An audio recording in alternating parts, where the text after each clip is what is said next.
Snow storm নি মানে হাঁটুর মধ্যে তুষার ঝড় হচ্ছে। জিনিসটা কি, যেমন হাঁটুর জয়েন্ট আমরা যদি এটা দেখি, হাঁটুর জয়েন্টে কিন্তু একটা কাভারিং থাকে, প্রতিটা বড় বড় জয়েন্টে কিন্তু কাভারিং থাকে, যেটাকে সাইনোভিয়াম বলা হয় বা মেমব্রেন, একটা পর্দা।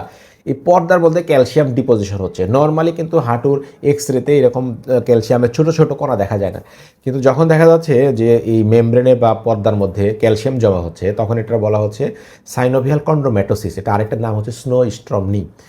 এটা একটা রেয়ার কেস, সচরাচর পাওয়া যায় না।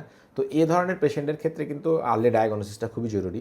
আমরা আর্থোস্কোপ বা জয়েন্টের ভিতরে কিন্তু ফুটা করে আমরা ক্যামেরা ভিতরে ঢুকায় এই পিসগুলো বা ক্যালসিয়ামের যে অতিরিক্ত স্ট্রমগুলো থাকে বা দলাগুলো থাকে, এগুলো কিন্তু আমরা বের করে নিয়ে আসি।